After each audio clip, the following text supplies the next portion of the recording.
In 2006 and 2007, the Polo Dunn produced hit single Throw Some D's by Rich Boy was one of the biggest hits at the time. Not to mention the remix itself, just something cold. The single would set Rich Boy up to drop his self-titled debut album on March 17, 2007. The album is looked at as a classic to Southern listeners, and it will be certified gold in the same year as the release. It seemed like everything was set up for Rich Boy to have a continuance in his career, but unfortunately, that wouldn't take place.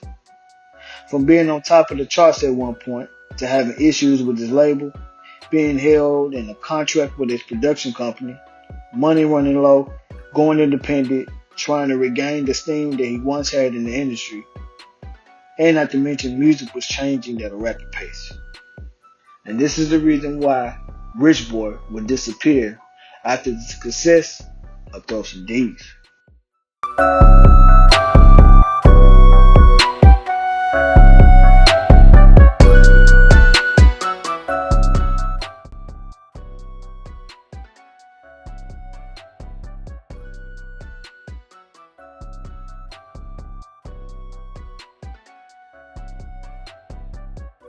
Rich Boy was born Maurice Benjamin Richards on February 8, 1983.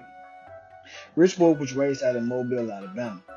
Growing up in a two-parent household, learning the value of hard work at a young age from his father. His father would run a convenience store called the Package Store, and this is how Rich would learn how to network with people throughout the city from different neighborhoods, working with his father at the store, helping them out. Growing up, Rich was a music listener of Southern legends like A-Ball and MJG, Crime Boss, 3-6 Mafia, UGK, and The Real Mr. Biggs. He'd always been into music since a kid, but wouldn't discover his passion until his college years. After graduating from LaFleur High School, he would attend Tuskegee University studying mechanical engineering. According to Rich, one of his friends had a production set up in his dorm room, and that's how he got into making beats. After Rich got into making beats, his focus would go into music and less on school. So much so that he would end up dropping out of college. And now Rich never wanted to rap, he just wanted to produce. He would come up with songs here and there, and he would record them on his own beats so he could shop them to different artists. He would be between Mobile and Atlanta most of the times trying to make it happen with the music. But it'll be when he would run into Polo the Don and things would change. Yeah, I actually found Rich Boy when we was on our last, we was about to get dropped from Interscope, Jim Pro, you know what I'm saying? So that's kind of how I built my relationship at Interscope. Because I said, we had a record deal before that at Epic, got dropped, got picked up by Interscope. And I said to myself, when we leave this building, whether it works or doesn't work, I'm gonna have some relationships in this building. So I just made it my duty to know people, you know, learn the building, learn the industry. So anyway, we got dropped eventually. On my last tour, you know, it's called the Chitlin Circuit. We was doing all those little spots in the South, you know what I'm saying? We went through Mobile, Alabama, you know what I'm saying? That's how I knew we was about to get dropped, because I'm like, man, why you gotta do these spots, man? Like, it was just like some crazy stuff. So anyway, Rich Boy had a song on the radio, and I just thought his voice was crazy. I was like, man, his voice is ridiculous. So anyway, the DJ knew him. He brought him up there, we met him. We hung out, and when we went to the club, people knew him. So I was like, dude, kind of like a little star or whatever. He had a whole bunch of fake jewelry on him and his crew. You know what I'm saying? They was young little teenagers, but they had a vision, you understand what I'm saying? It was like, it was crazy. So, I kind of just bought into it. It was entertaining. So, anyway, man, he came to Atlanta. You know, after we got dropped, I had like $30,000 left to my name. Like, that was our money we got for, you know, basically breaching the contract. It was like $500,000. And this, you know, this is how I learned the business, like by getting fucked over. The production company we were signed to got $500,000, and I got 30. You know what I'm saying? I was like, you know, something ain't right about that. So anyway, I took my last 30,000, and I knew if I didn't do something within the next 10 months, 10 to 12 months, that it was time to go get a job somewhere. You know what I'm saying? So I took them last 30. You know what I'm saying? And I was like, that dude that made Mobile, man, I should have messed with him. I was kind of stagnant, you know, about making a real commitment to it. And then I was with my boy Bubba Sparks. I played him the record. He was like, "You tripping?" He just flew him down there. We got in the studio. I was cool at beats. I had the vision, but it wasn't all the way, you know, developed yet. But so I kind of seen Rich Boy grow. He saw me grow. You know what I'm saying? So we've been working on this album like 3 years, really. We did a 4-song demo. I shot it to my boy Marcus. He heard it, went crazy. Like, this dude just sound crazy. He sound like something I ain't never heard before, like, or whatever. So we got the deal, and then, started working on the album. Came off some crazy joints, but music kind of changed. So we had almost had to like revamp the album. So like I said, he grew, I grew, and who we are today. You know what I'm saying? We finally came up with Throw Some D's. The label didn't believe in it, but I just knew it was a bomb. You know what I'm saying? So I got to start it locally, and then just started growing from there. Now, the two would start working on a lot of music together, putting together demos and stuff so they can shop around. And with Polo having the relationships and the connections he built at Interscope while he was signed as far as with Jim Crow, this is how they would end up inking the deal with Interscope for his form label, Zone 4 Inc. Now, they started working on Rich Boy's major label debut album. They had a lot of songs they would end up recording, and of course, Throw Some D's ended up being one of them. Now, although Interscope didn't believe in the song when it dropped in August of 2006, it took a few months for the song to really pick up and get in rotation. But by the end of 2006, the record was catching spins and picking up a lot of momentum, and it was in very heavy rotation as far as on BET and MTV. But by March of 2007, the single would end up hitting number 6 on the Billboard Hot 100 charts, number 3 on the Hot R&B/Hip Hop Songs charts, and number 2 on the Hot Rap Songs charts. Now, when the album was released, it would debut at number 3 on the Billboard 200 charts and number 2 on the Hip Hop/R&B charts. It would end up selling 112,000 units in its first week. And the way it was going in the industry at that time for a new artist, that wasn't bad at all. That was pretty good. And as Rich Boy was doing a lot of promo runs for the album, Interscope kept pushing money and putting momentum behind Throw Some D's and the remix. Now, I feel like if they would have did a video for the remix, because the remix itself, just the song, was already classic. But if they was able to just do a video for that, man, that would have been just so dope. Now, eventually, this led to the single going platinum. And the next single for the album ended up being Boy Look At Here, which was one of, the instrumental. The instrumental is one of the hardest instrumentals ever, even to this day. Now, the single would end up having some mass success, but it wasn't like Throw Some D's. It was nothing like it. And like I said earlier, as far as the first album, his first album is classic. It's top to bottom. And me personally, I feel like if Rich Boy would have dropped this album in 2005, it would have got a better look. It would have had more eyes. Because me personally, I feel like after 2005, that's when labels were focusing more on singles than albums. That's just my opinion. It seemed like albums became less important and singles became the more pinpoint for a lot of them. And which is kind of understandable because with record sales decreasing year by year, it's like we can put all this money into the single and we can make our money back instead of, losing money by, putting this full-length album in and we're not recouping the money that we put into it. So, but I just feel like if Rich Boy would have came out with this album around like 2005 or something like that, it would have went platinum or even more. But I also feel like what Interscope messed up was letting the next single be after Throw Some D's was Boy Look At Here. I don't think that was a good look. They tried to push, Good Things as a third single, but I think it was kind of too late by then because this, Boy Look At Here didn't really hit like they wanted to, and Good Things came right after, and it was kind of too late. Good Things should have been actually pushed as the second single far as for the ladies. That should have been pushed far as, the visual and stuff like that, because it was it's a great song and a dope visual. And by that time, I think if they would have pushed it right after Throw Some D's, because the whole video, if you look at it, it's like set on a summertime vibe, and that would have been perfect right after Throw Some D's. It was something catered to the ladies, anything like that.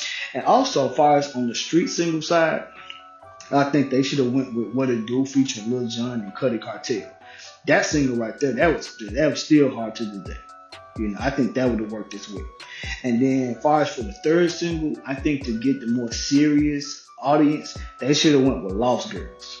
I feel like the way, because the same way how they did with Def Jam did with Luda and Mary J. Blige, because Polo Dunn, he produced Runaway Love, so I think that would have been a good look.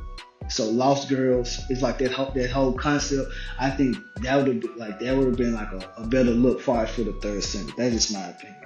But like I said, his self-titled debut album is an underrated project, and if you never checked it out before, man, go check it out, man. It's a very, very dope project, man. Very dope project. Now, after the success Rich Boy had in 2007, he'll end up dropping more mixtapes over albums. In 2008, my personal favorite, Bigger Than the Mill, he would end up dropping. I still remember when that first came. 2009, he'll drop 2 tapes. He'll end up dropping Pac-Man, and he'll drop another classic. A lot of people love this one. Yeah, I do too, but a lot of people, they hold this in high regards. Kool-Aid, Kush, and Convertibles. Man, like, that's a classic. Like, people love that tape right there. And he will end up dropping 2 tapes in 2011. He'll end up dropping 12 Diamonds and then Gold Kilos.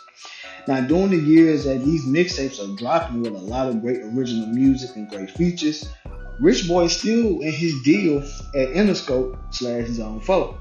And he will go on to say in interviews that Interscope was pushing for him to, go in a different direction in music. They wanted him to do more pop and friendly songs, and he was turning that down.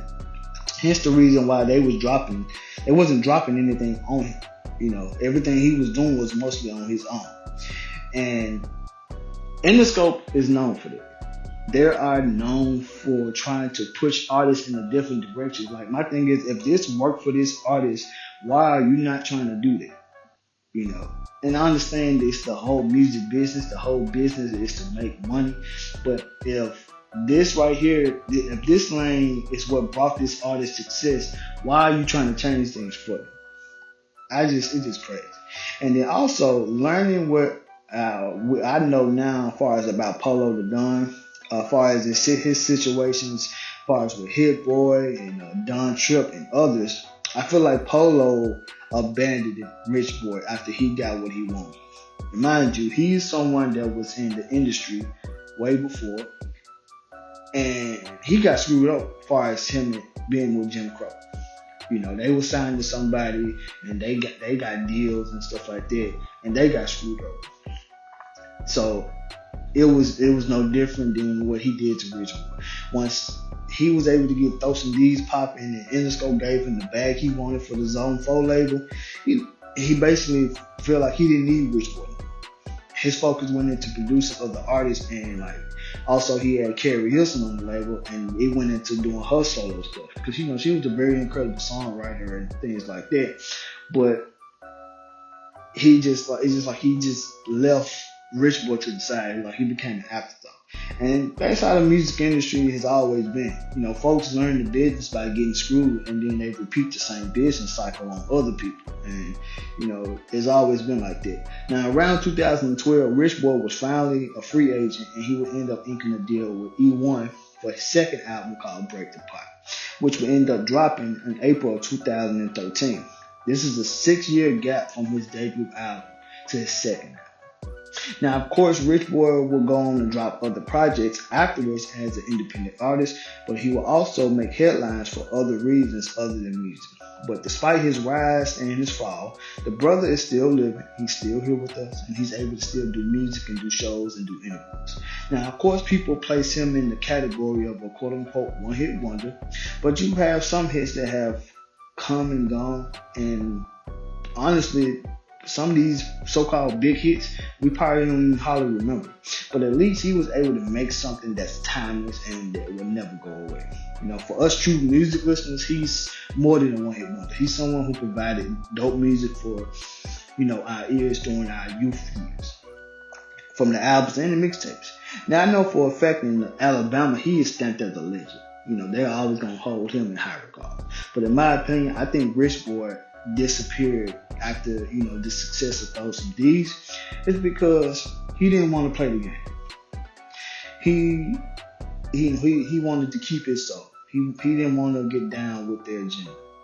And at this point, we already know how it goes. Once you gain that success, it's like a choice for you to If you want to keep that success, you know what I'm saying, you gotta think. You got a gold album, platinum success, with the single, and stuff like that.